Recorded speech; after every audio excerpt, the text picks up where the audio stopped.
Ce qui ne me tue pas me rend plus fort. Friedrich Nietzsche.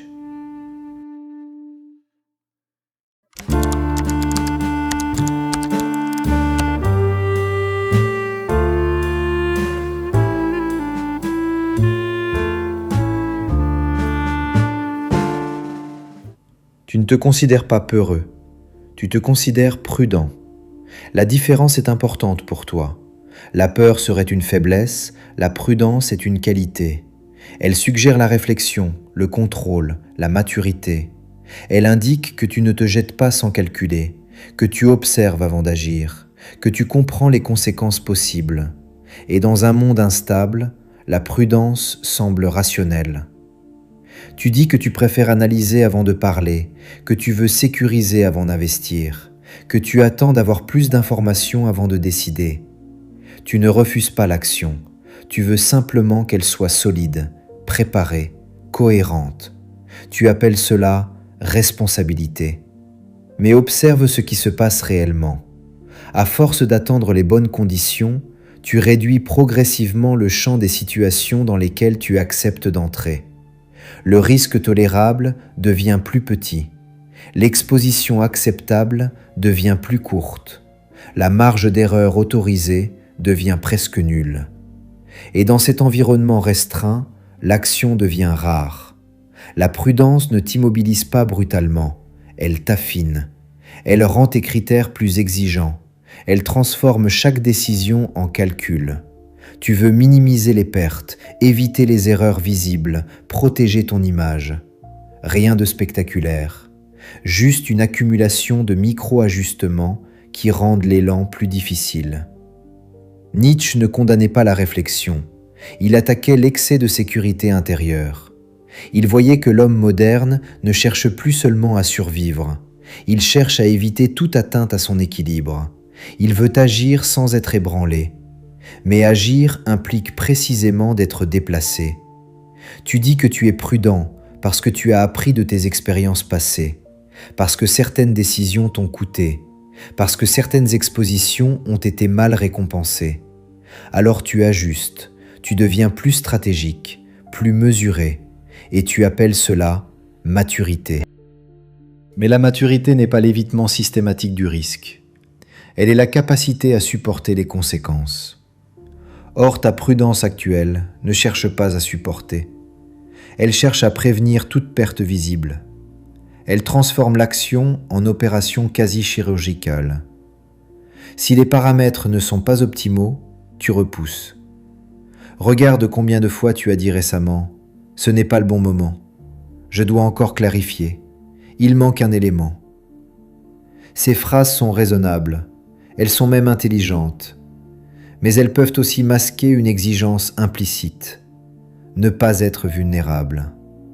Car derrière la prudence se cache souvent une volonté de rester intact, ne pas être contredit publiquement, ne pas paraître incompétent, ne pas se tromper de manière évidente. La prudence protège l'image autant que la situation. Elle maintient une cohérence extérieure. Nietzsche aurait posé une question simple. Ta prudence augmente-t-elle ta puissance d'action ou la réduit-elle? Si elle t'aide à mieux agir, elle est stratégique. Si elle te fait agir de moins en moins, elle devient une forme raffinée de retrait. Pense à une décision que tu qualifies de prudente. Si tu es honnête, y avait-il un danger concret et immédiat? Ou surtout la possibilité d'un inconfort, d'une exposition, d'une perte d'image? Cette distinction est essentielle. La suite montrera comment la prudence peut devenir une identité valorisée et pourquoi il est si difficile de la remettre en question. La prudence est valorisée socialement. On félicite celui qui ne se précipite pas. On admire celui qui pèse ses mots. On respecte celui qui ne s'engage pas à la légère. Tu as appris très tôt que la retenue donne une impression de profondeur, que parler moins semble plus intelligent, que décider lentement paraît plus sérieux. Avec le temps, cette image s'est installée. Tu es devenu celui qui réfléchit avant d'agir. celui qui ne se laisse pas emporter, celui qui garde une distance stratégique. Et cette image te protège, elle te donne une stabilité sociale, elle évite les erreurs impulsives, elle te permet de rester cohérent. Mais à force de privilégier cette cohérence, tu as peut-être commencé à éviter les situations où tu ne maîtrises pas tous les paramètres. La prudence ne se limite plus à éviter l'imprudence, elle évite aussi l'inconnu. Or, l'inconnu n'est pas toujours dangereux. Il est simplement non contrôlé. Nietzsche critiquait cette obsession du contrôle intérieur. Il voyait que l'homme moderne cherche à sécuriser son équilibre psychologique avant d'entrer en action. Il veut s'assurer qu'il ne sera pas trop affecté, qu'il restera stable. Mais toute action réelle modifie l'équilibre. Elle oblige à s'adapter. Elle expose à l'erreur. Ta prudence actuelle ne vise pas seulement à éviter un risque extérieur. Elle vise à préserver une image de compétence. Tu veux apparaître comme celui qui savait, qui avait anticipé, qui n'a pas été surpris. Tu réduis donc les occasions où tu pourrais être pris de court. Tu entres seulement là où tu es déjà presque sûr de réussir. Cette logique a une conséquence discrète. Elle limite ton expansion. Tu agis là où la probabilité de réussite est raisonnable. Tu évites là où l'incertitude est trop grande. Mais c'est précisément dans ces zones d'incertitude que la transformation a lieu.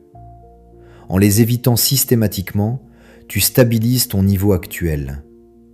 La prudence devient alors une frontière invisible. Elle ne te bloque pas, elle t'encadre. Elle t'empêche de descendre brutalement, mais elle t'empêche aussi de monter rapidement. Elle garantit une trajectoire modérée, sans catastrophe majeure, sans progression majeure non plus. Nietzsche ne proposait pas l'imprudence. Il proposait une capacité à tolérer l'échec sans réduire son amplitude d'action. Or, ta prudence semble parfois guidée par l'inverse. Éviter l'échec, même si cela implique de réduire l'amplitude. Regarde un domaine où tu te considères raisonnable. As-tu réduit tes ambitions pour les rendre plus sûres? As-tu ajusté tes objectifs pour qu'ils correspondent à ce que tu sais déjà faire? Si oui, ce n'est peut-être pas une erreur, mais c'est une décision. Et cette décision a un coût invisible, la perte de tension. La suite ira plus loin. Elle montrera comment la prudence peut devenir une justification élégante et pourquoi elle est si difficile à distinguer du courage. Le problème de la prudence, c'est qu'elle ressemble au courage réfléchi. Elle utilise le même vocabulaire, lucidité, stratégie, responsabilité. Elle ne crie pas, elle ne tremble pas, elle parle calmement. Et c'est précisément pour cela qu'elle est difficile à remettre en question. Tu peux vivre longtemps en étant prudent sans jamais te sentir limité. Tu avances, lentement peut-être, mais sans effondrement visible. Tu évites les erreurs majeures. Tu gardes une image stable. Tu construis quelque chose de solide. Rien n'indique extérieurement que tu te retiens. Mais regarde plus finement. Combien de décisions ont été écartées, non parce qu'elles étaient impossibles, mais parce qu'elles comportaient une zone d'inconfort que tu n'as pas voulu traverser? Combien d'opportunités ont été analysées jusqu'à perdre leur élan? Combien de prises de parole ont été reformulées jusqu'à devenir neutres? La prudence raffinée ne dit pas « je n'ose pas », elle dit « ce n'est pas optimal ». Elle transforme l'émotion en argument rationnel. Tu ne ressens plus la peur comme telle, tu l'interprètes comme une analyse stratégique. Et cette interprétation est convaincante. Nietzsche aurait observé que l'homme moderne a appris à moraliser sa retenue. Il appelle sagesse ce qui est parfois un attachement excessif à la sécurité intérieure. Il confond stabilité et vitalité. Or, la vitalité implique un excès momentané, une sortie de cadre, une possibilité de chute. Ce qui rend la prudence séduisante, c'est qu'elle préserve la cohérence de ton identité. Tu restes celui qui ne se trompe pas grossièrement, celui qui ne s'expose pas inutilement, celui qui garde le contrôle. Mais cette cohérence a un revers, elle t'empêche de te confronter à des versions de toi encore incertaines. Chaque fois que tu choisis l'option la plus maîtrisée, tu renforces une identité existante. Chaque fois que tu évites l'option plus risquée, tu empêches l'émergence d'une nouvelle capacité. La prudence stabilise, elle consolide, elle ne transforme pas. Et peut-être que, sans le dire, tu as commencé à préférer la consolidation à la transformation. Parce que transformer implique de ne plus être immédiatement reconnaissable, ni pour les autres, ni pour toi-même. Pose-toi une question simple. Si je retirais l'argument de prudence, quelle émotion apparaîtrait ? Serait-ce vraiment une évaluation rationnelle du danger ? Ou une inquiétude plus personnelle, celle de perdre la maîtrise, d'être jugé, de ne pas réussir du premier coup ? La suite abordera ce point précis, ce que protège réellement ta prudence et pourquoi elle est devenue si centrale dans ta manière d'exister. Si tu observes sans te justifier, tu verras que ta prudence protège quelque chose de très précis, ton image intacte. Elle protège la version de toi qui sait, qui maîtrise, qui ne se disperse pas. Elle protège la continuité.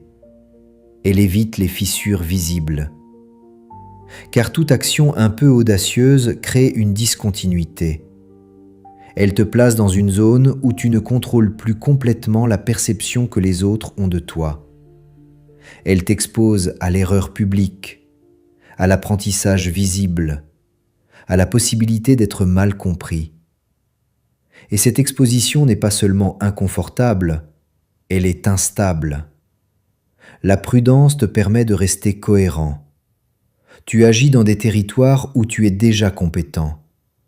Tu parles sur des sujets que tu maîtrises. Tu investis là où les probabilités sont calculables. Tu consolides ce que tu as déjà construit. Et cette cohérence donne une impression de maturité. Mais Nietzsche aurait posé une question plus dérangeante. Est-ce encore de la maturité si elle exclut systématiquement le risque de transformation ? Si chaque décision est filtrée par le critère « ne pas perdre », alors ton horizon se rétrécit progressivement. Tu deviens excellent dans un périmètre donné. Tu cesses d'élargir ce périmètre. La prudence, à ce stade, n'est plus une stratégie ponctuelle. Elle devient une structure. Elle organise tes choix avant même que tu les analyses.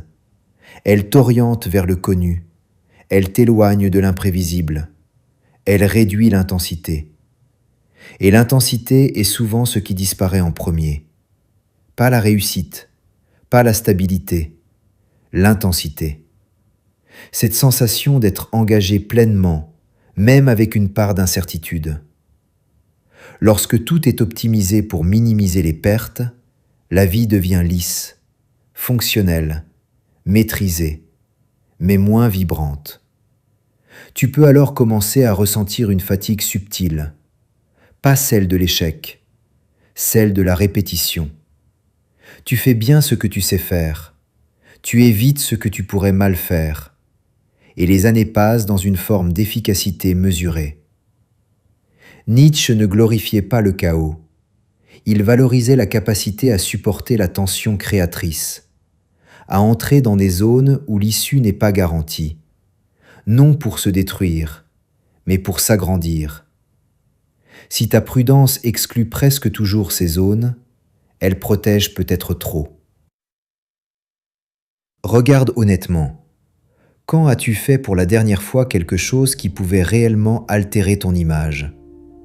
Pas un petit ajustement, pas une amélioration maîtrisée. Une décision qui comportait une vraie possibilité d'échec visible. Si cela remonte loin, ta prudence n'est peut-être plus un outil, Elle est devenue un cadre. Il reste une dernière étape, voir ce qui devient possible lorsque la prudence cesse d'être ton filtre principal et redevient simplement un instrument parmi d'autres.